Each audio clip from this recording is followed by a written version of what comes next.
Now in the middle of 19th century जो की elements थे फोटोसिंथेसिस के वो एस्टेब्लिश हो चुके थे. क्या एस्टेब्लिश हो चुका था कि plants they use the sunlight और solar energy for the process of photosynthesis. और जो एक इक्वेशन जो थी फोटोसिंथेसिस के लिए वो एस्टेब्लिश हो चुकी थी. उस टाइम पे क्या इक्वेशन थी? That is the carbon dioxide and water in the presence of sunlight they formed CH2O. ये एक कार्बोहाइड्रेट है but which actual carbohydrate it is not established and oxygen is released in this process.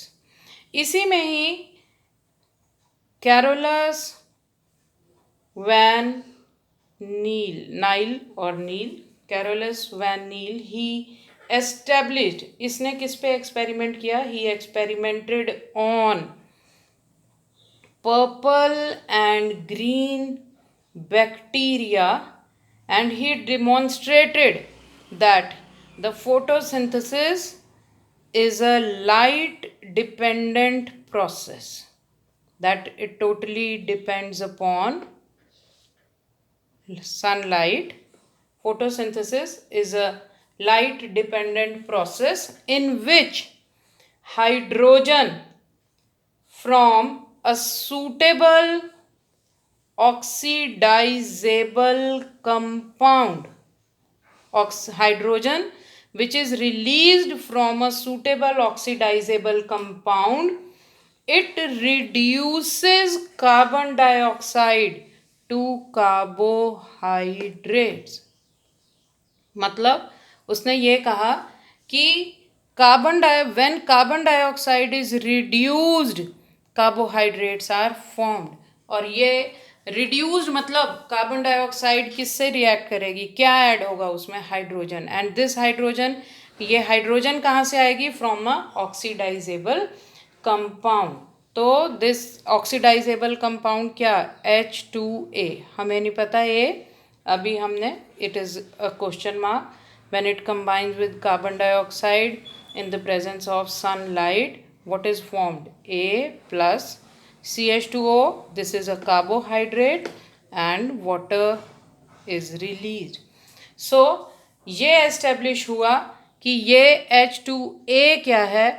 This is, मतलब he proved that this oxygen which is released during photosynthesis, it comes from this compound and not from carbon dioxide. कैसे? इसको और उसने prove करने के लिए क्या किया कि in some bacteria where hydrogen sulfide is used instead of water, तो जहाँ पे हाइड्रोजन डोनर जो है वो हाइड्रोजन सल्फाइड है, वहाँ पर क्या है? when carbon dioxide is reduced, तो ये क्या प्रोड्यूस करते हैं? आइदर सल्फर डाइऑक्साइड और sulphates are produced plus water. तो this established experiment by Carolus van Niel, इसने क्या प्रूव किया कि जो ऑक्सीजन रिलीज होती है प्रोसेस फोटोसिंथेसिस के प्रोसेस में, that oxygen is released from water and not from carbon dioxide. देखो वाटर में भी ऑक्सीजन है, कार्बन डाइऑक्साइड में भी है. तो ये बड़ी देर तक एक रिसर्च का विषय था कि ये ऑक्सीजन जो रिलीज हो रही है वो कहाँ से हो रही है? कार्बन डाइऑक्साइड से या वाटर से. Now by radio isotope techniques, using the radio isotope techniques, it has been established that the source of oxygen in the process of photosynthesis is water and not the carbon dioxide. So this is the introduction of photosynthesis, what we already knew and what were the early experiments that led to the formulation of present day photosynthesis.